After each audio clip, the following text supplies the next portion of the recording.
Hi everyone, welcome to today's video. In this video, we are going to talk about carbon monoxide. Basically carbon के दो oxides होते हैं, एक carbon monoxide, एक carbon dioxide. जैसे कि नाम से समझ में आ रहा है मोनो मीन्स वन, तो यहाँ पे एक ही ऑक्सीजन होगा. और कार्बन डाइऑक्साइड में as you know there are two oxygens, right. तो let us talk about the preparation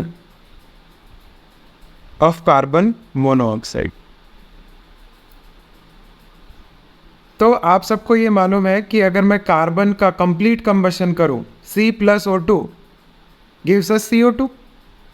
आपको ये भी पता है कंबशन का मतलब क्या होता है, ऑक्सीजन की प्रेजेंस में हीटिंग करना, है ना. तो C+O2 मेरे को CO2 दे देता, वो होता है कंप्लीट कंबशन. तो मैं कंप्लीट कंबशन ना करके इनकम्प्लीट कंबशन कर रहा हूँ.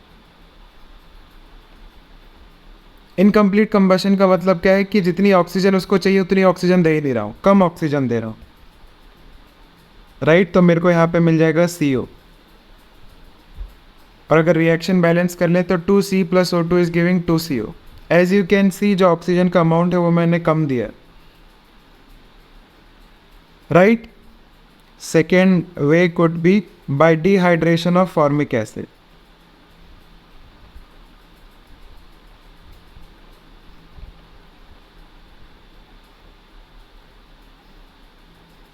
तो फॉर्मिक एसिड होता क्या है, आप सबने सुना होगा चीटी में होता है formic acid, it is HCOH.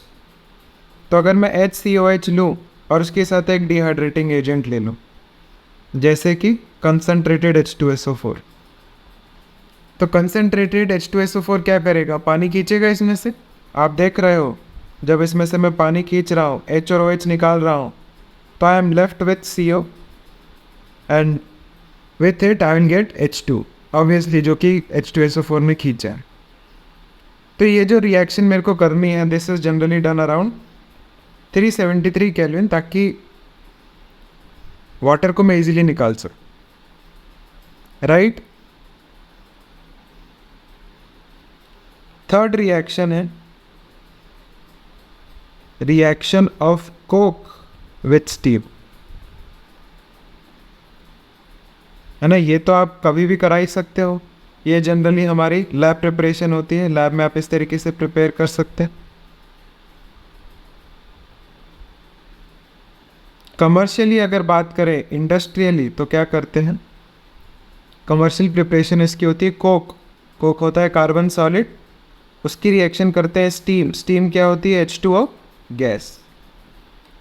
And this reaction is done at high temperatures, है ना, 473 से 1273 केल्विन के आसपास. तो कार्बन क्या करता है, ऑक्सीजन छीन लेता है और साथ में हम लोगों को हाइड्रोजन गैस मिलती है. तो basically I get CO gas and hydrogen gas. इसमें थोड़ा थोड़ा अमाउंट ऑफ वाटर भी रहेगा, है ना, वाटर वेपर भी रहेगा. इस मिक्सचर को कहा जाता है वाटर गैस या तो फिर सिन गैस या सिंथेसिस गैस, ठीक है. नेक्स्ट, अगर हम लोग स्टीम से ना रिएक्शन करके एयर से ही रिएक्शन करा दें, क्योंकि ये भी महंगी लग रही है, तो हमने क्या किया, नॉर्मल एयर ही उठा ली. तो एयर से ही रिएक्शन करा दें, तो रिएक्शन ऑफ कार्बन या कोक विथ एयर. तो एयर में क्या क्या चीज़ें रहती हैं, एयर में मेजरली O2 है और N2 है. तो कार्बन तो ऑक्सीजन से रिएक्शन करके CO बनाएगा और नाइट्रोजन गैस ऐसी की ऐसी बची रह जाएगी, राइट. तो CO गैस और N2 गैस का जो मिक्सचर होता है, इसे अपन लोग प्रोड्यूसर गैस के नाम से जानते, ठीक है. वन इज वाटर गैस और synthetic gas, another one is producer gas. Very important. CO और H2 होगा, H2 तो आप सोच रहे हो पानी जैसा कुछ से बना होगा, तो वाटर गैस है, synthesis gas. Second one is producer gas. हम इन दोनों की ही बात कर लें, चाहे सिन गैस हो एज वेल एज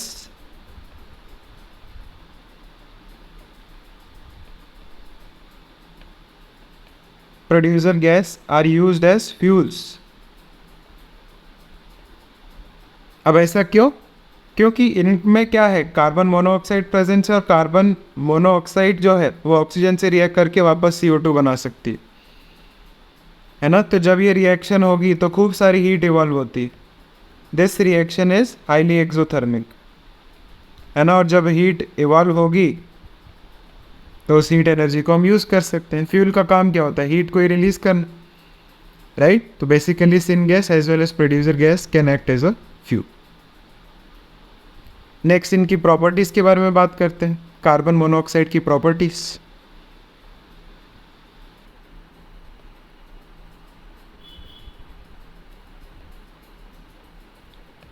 तो कभी भी जब आप कंबशन करते हो, क्या आपने कार्बन डाइऑक्साइड या कार्बन मोनोऑक्साइड को देखा है ना? दिखती नहीं है। दोनों के दोनों क्या होते हैं? कलरलेस होते हैं। तो दिस ऑल्सो इज कलरलेस, ना कोई स्मेल आती है, इट इज़ ओडरलेस।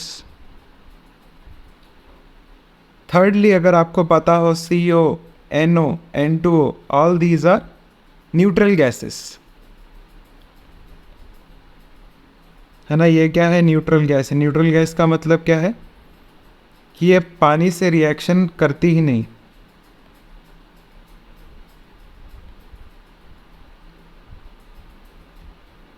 है ना। या मैं ऐसा कह दूं कि पानी में जाने के बाद कोई सॉल्यूशन ही नहीं बनाती, और अगर कोई सॉल्यूशन ही नहीं बन रहा तो ना एसिडिक हो सकता है ना बेसिक हो सकता है। फॉर एग्जाम्पल, जैसे दूसरी गैसेज है CO2, CO2 is an acidic gas, है ना। वो पानी में जाके एक एसिडिक सोल्यूशन बनाती है, पर CO जो है वो न्यूट्रल गैस है। नेक्स्ट, इसकी एक बहुत इंपॉर्टेंट प्रॉपर्टी है कि ये बर्न होती है विथ अ ब्लू फ्लेम।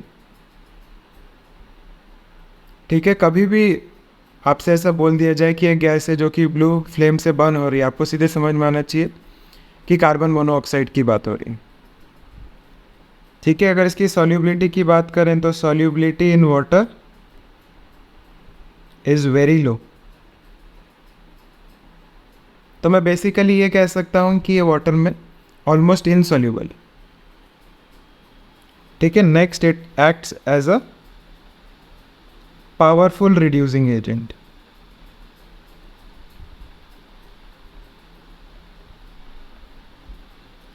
बहुत अच्छा रिड्यूसिंग एजेंट है कार्बन मोनोऑक्साइड, जो कि क्या करता है? It reduces almost all oxides except alkali metal, alkaline earth metal,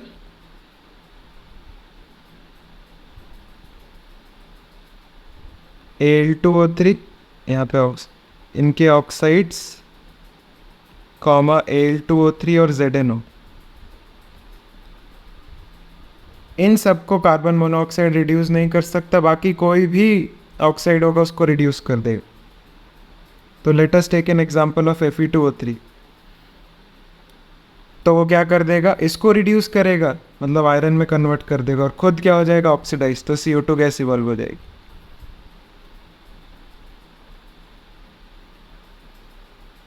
Fe3O4 के साथ भी यही सेम काम कर सकता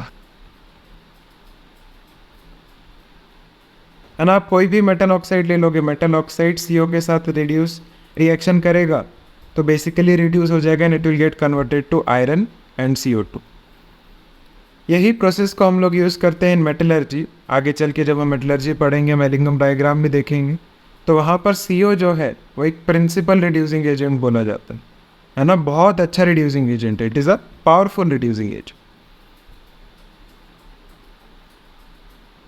नेक्स्ट, अगर हम इसके स्ट्रक्चर की बात कर लें तो कार्बन के वैलेंस शेल में होते हैं 4 इलेक्ट्रॉन, ऑक्सीजन के वैलेंस शेल में होते हैं 6 इलेक्ट्रॉन।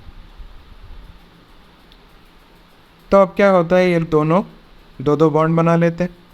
ऑक्सीजन को से, ऑक्सीजन की वैलेंसी 8 हो चुकी है, वैलेंस इलेक्ट्रॉन 8 हो चुके हैं, और कार्बन जो है इसके वैलेंस इलेक्ट्रॉन शेयरिंग के बाद अभी 6 ही है। तो वो क्या कहता है ऑक्सीजन से कि मुझे ये लोन पे डोनेट कर दो, और ऑक्सीजन मान जाता है। तो बेसिकली जो हमको स्ट्रक्चर मिलता है वो इस तरीके से। है ना। इसको कुछ लोग ऐसे भी बना लेते हैं, इसको ट्रिपल बॉन्ड में कन्वर्ट कर देते हैं। ऑक्सीजन ने डोनेट किया तो उस पर प्लस, कार्बन ने एक्सेप्ट किया तो उस पर माइनस। पर बात ध्यान देने वाली यहाँ पर यह है कि कार्बन के पास क्या है, इलेक्ट्रॉन पेयर है, तो कार्बन इस इलेक्ट्रॉन पेयर को डोनेट कर सकता है ना। तो carbon monoxide acts as a Lewis base. Lewis base क्या होता है, लोन पेयर डोनर। ओके, या तो आप इसे लिगेंड भी बोल सकते हैं, आगे चल के हम लोग कोऑर्डिनेशन कंपाउंड्स में देखेंगे कि anything which can donate its electron pair is called as a ligand. Okay, तो कोई भी मेटल हो गया, जैसे कि निकल हो गया, निकल को ये डोनेट कर देता है CO अपना लोन पेयर। Fe हो गया, उसको डोनेट कर देता है। तो बेसिकली कुछ कंपाउंड्स बनाते हैं जैसे NiCO4 और FeCO5, है ना। इन कॉम्प्लेक्सेस को कहा जाता है मेटल कार्बोनिल कॉम्प्लेक्स। ठीक है, मेटल है और CO को क्या बोलते हैं, कार्बोनिल कॉम्प्लेक्स बोलते हैं। अच्छा, these are also called as organometallic compounds. हम इन्हें ऑर्गेनोमेटेलिक कंपाउंड भी बोलते हैं। क्यों? क्योंकि कार्बन आ गया जो ऑर्गेनिक एलिमेंट का रोल प्ले कर रहा है, और निकल आ गया जो कि मेटल का रोल प्ले कर रहा है ना, तो ऑर्गेनोमेटेलिक कंपाउंड भी कहा जाता है। जैसे NiCO4 की बात करें, FeCO5 की बात करें, और जैसे हमने नाम बोला मेटल की कार्बोनिल, तो ऊपर वाला 4 कार्बोनिल है तो टेट्रा कार्बोनिल बोल देंगे, नीचे 5 कार्बोनिल है तो पेंटा कार्बोनिल बोल देंगे। अंडरस्टूड? फाइनली अगर हम लोग कार्बन मोनोऑक्साइड की बात करें तो carbon monoxide is poisonous in nature.